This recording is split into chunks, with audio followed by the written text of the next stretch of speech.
Suppose that two American friends are traveling together in Italy. They go to see Michelangelo's David, and when they finally come face to face with the statue, they both freeze dead in their tracks. The first guy, we'll call him Adam, is transfixed by the beauty of the perfect human form. The second guy, we'll call him Bill, is transfixed by embarrassment at staring at the thing there in the center. So here's my question for you. Which one of these two guys was more likely to have voted for George Bush, which for Al Gore? I don't need to show of hands because we all have the same political stereotypes. We all know that it's Bill. And in this case, the stereotype corresponds to a reality. It really is a fact that liberals are much higher than conservatives on a major personality trait called openness to experience. People who are high on openness to experience just crave novelty, variety, diversity, new ideas, travel. People low on it like things that are familiar, that are safe and dependable. If you know about this trait, you can understand a lot of puzzles about human behavior. You can understand why artists are so different from accountants. You can actually predict what kinds of books they like to read, what kinds of places they like to travel to, and what kinds of food they like to eat. Once you understand this trait, you can understand why anybody would eat at Applebee's, but not anybody that you know.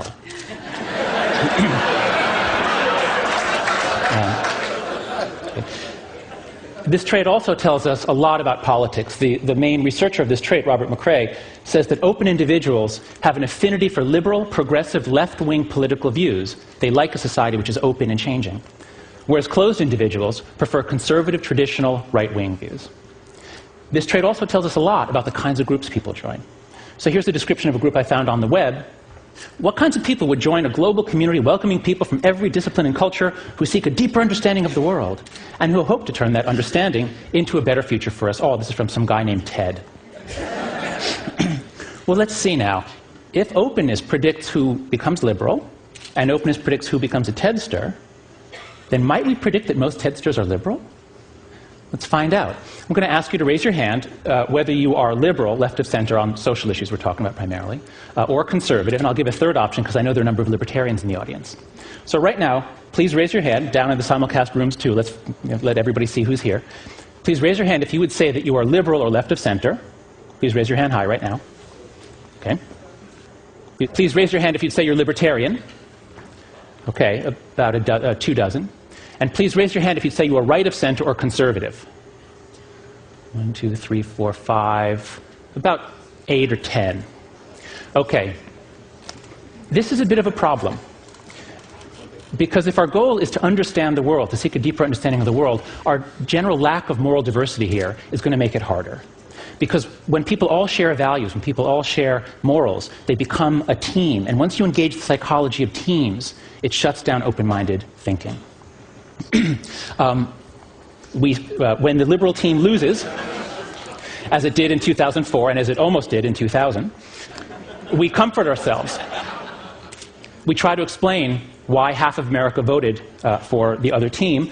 We think they must be blinded by religion or by simple stupidity.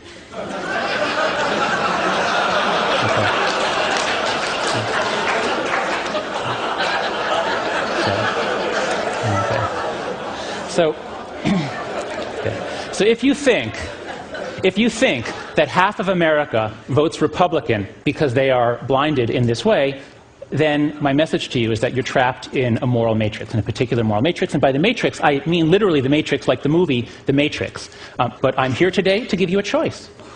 You can either take the blue pill and stick to your comforting delusions, or you can take the red pill, learn some moral psychology, and step outside the moral matrix.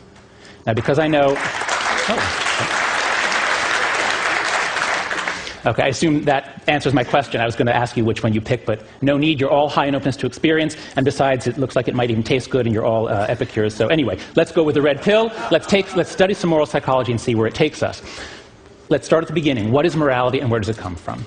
The worst idea in all of psychology is the idea that the mind is a blank slate at birth.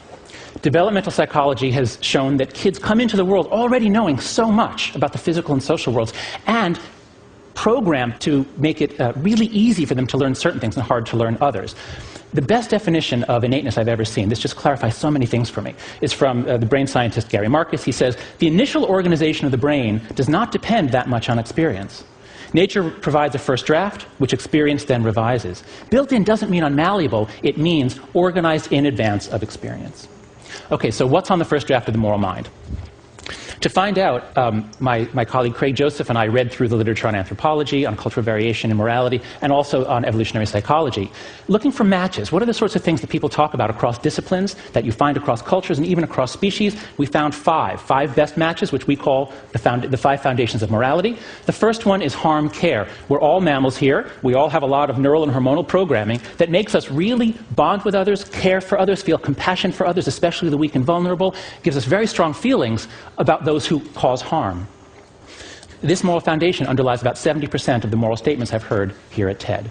The second foundation is fairness, reciprocity. There's actually ambiguous evidence as to whether you find reciprocity in other animals, but the evidence for people could not be clearer. This Norman Rockwell painting is called The Golden Rule, and we heard about this from Karen Armstrong, of course, as the foundation of so many religions.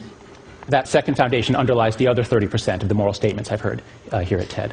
Third foundation is in-group loyalty. You do find groups in the animal kingdom, you do find cooperative groups, but these groups are always either very small or they're all siblings. It's only among humans that you find very large groups of people who are able to cooperate, join together into groups, but in this case, groups that are united to fight other groups. This probably comes from our long history of tribal living, of tribal psychology. And this tribal psychology is so deeply pleasurable that even when we don't have tribes, we go ahead and make them because it's fun. Okay. Sports is to war as pornography is to sex. We get to exercise some ancient tribes. The fourth foundation is authority respect. Here you see submissive gestures from 2 members of very closely related species. But authority in humans is not so closely based on power and brutality as it is in other primates. It's based on more voluntary deference and even elements of love at times. The fifth foundation is purity, sanctity. This painting is called The Allegory of Chastity. But purity is not just about suppressing female sexuality. It's about any kind of ideology, any kind of idea that tells you that you can attain virtue by controlling what you do with your body, by controlling what you put into your body. And while the political right may moralize sex much more, the political left is really doing a lot of it with food. Food is becoming extremely moralized nowadays. And a lot of it is ideas about purity, about what you're willing to touch or put into your body. I believe these are the 5 best candidates for what's written on the first draft of the moral mind. I think this is what we come with, at least a preparedness to learn all of these things. But as my son Max grows up in a liberal college town, how is this first draft going to get revised? And how will it end up being different from a kid born 60 miles south of us in Lynchburg, Virginia? To think about cultural variation, let's try a different metaphor. If there really are 5 systems at work in the mind, 5 sources of intuitions and emotions, then we can think of the moral mind as being like one of those audio equalizers that has 5 channels where you can set it to a different setting on every channel. And my colleagues Brian Nozick and Jesse Graham and I made a questionnaire, which we put up on the web at www.yourmorals.org. And so far, 30,000 people have taken this questionnaire, and you can too. Here are the results. Here are the results from about 23,000 American citizens. On the left, I've plotted the scores for liberals. On the right, those for conservatives. In the middle, the moderates. The blue line shows you people's responses on the average of all the harm questions.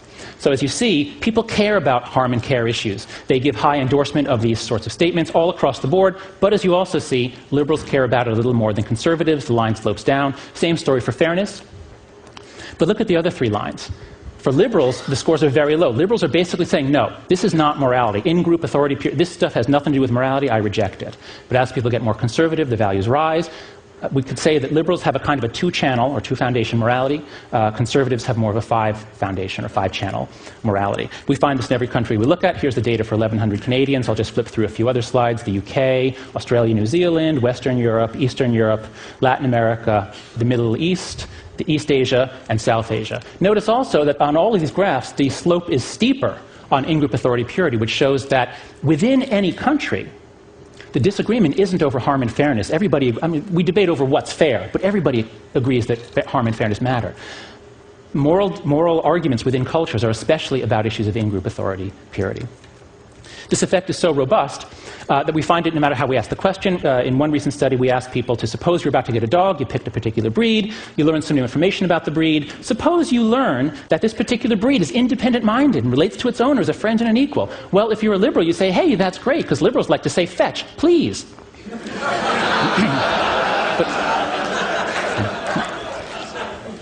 But if you're conservative, that's not so attractive. If you're conservative and you learn that a dog is extremely loyal to its home and family and doesn't warm up quickly to strangers, for conservative, well, loyalty is good. Dogs ought to be loyal. But to a liberal, it sounds like this dog is running for the Republican nomination.